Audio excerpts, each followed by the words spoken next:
Dobro. History. Archive. On November 18, 1987, a single spark ignited a firestorm in King's Cross, London's busiest tube station. It was a disaster that would completely force the city to rethink its own safety. But, it also left this haunting question in the ashes, a mystery centered on one man, found without a name. Okay, let's get right into this. The final toll, it was just horrific. 31 people, commuters trying to get home, and one firefighter rushing in to help. 31 people never made it out of that station. So as the city tried to process what happened, the grim task of identification began. And one by one, names were returned to their loved ones. 30 families received that devastating news.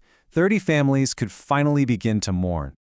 But one person remained, a ghost in the official record, so badly burned there was almost nothing to identify him by. No wallet, no keys, no match on dental records. And maybe the strangest part, no one seemed to be looking for him. This explainer is all about that fire and the incredible 17-year quest to answer that one simple question. So we're really telling two parallel stories here. The story of the public catastrophe, the one that reshaped an entire city's approach to safety, and then there's the very private, very difficult search for the identity of one man, known to the authorities only as Body 1115. To really get what happened, you have to understand the mindset at the time. By 1987, the London Underground had been running for 124 years without a single passenger death from fire. So fires they weren't seen as deadly threats. They were just smolderings, minor inconveniences. And this institutional blind spot, well, it created the perfect environment for a tragedy. And it all started with something so trivial. At 7:25 p.m., a commuter just casually flicks a lit match. It slips through a gap on a wooden escalator. A few minutes later, you get the first reports of smoke, but it's treated exactly as you'd expect, just another smoldering. When Station Officer Colin Townsley gets to the scene, he's told to expect a small fire. But here's the thing. Below those steps, completely out of sight, a trap had been set over decades. The machinery was coated in this thick, flammable paste of old grease, and mixed right into that grease was a cocktail of city debris, dust, fluff, scraps of paper tickets, even human hair. It had turned a simple machine into the perfect fuse, just waiting to be lit. Now, check out the date on this slide. This danger, it wasn't a secret. After a deadly fire on the Paris Metro 84 years earlier, a formal report had explicitly recommended removing all wooden parts from underground stations. That warning from 1903 was never acted upon. Just incredible. So investigators were totally stumped. How could a small fire, when you could supposedly put out with an extinguisher, suddenly erupt with the force of a flamethrower? The answer revealed a scientific principle that was so new it didn't even have a name until this investigation gave it one. They ended up calling it the trench effect. See, normally, fire and heat rise straight up, right? But the 30-degree angle of the escalator shaft, this confined trench, it forced the fire to behave in a completely different and way more lethal way. Okay, so here's the crucial part of how this works. Instead of rising, the flames lay flat along the escalator floor.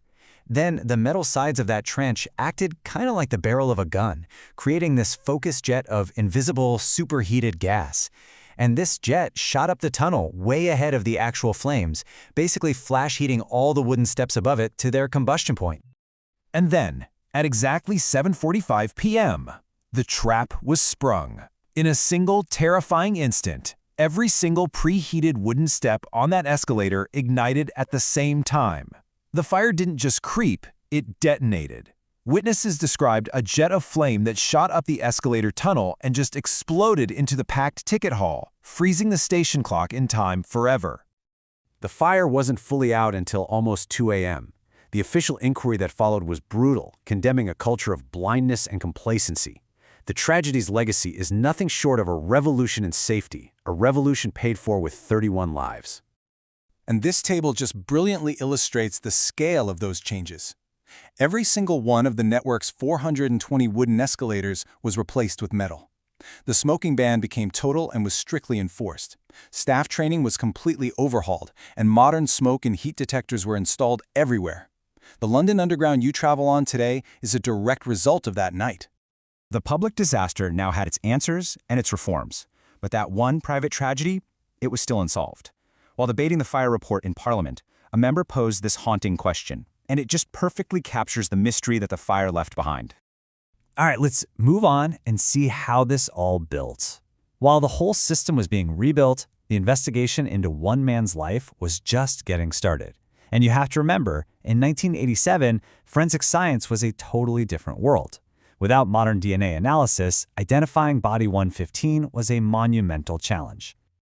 They had so little to go on. He was about 5'2", he wore a full set of dentures, but a massive check of 25,000 dental records turned up absolutely nothing. A pathologist estimated his age somewhere between 40 and 60. And then there was this one very peculiar detail. A tiny, rare surgical clip, a Sujita number 5, discovered in his brain tissue. And the years just ticked by. In 1988, a facial reconstruction gave some false hope to a family searching for a missing sailor. By the 1990s, the case was officially cold. But one detective, Ian Wilkinson, kept the file open. He personally vowed he wouldn't retire until the man had his name back. And then finally, in 2004, a new lead emerged.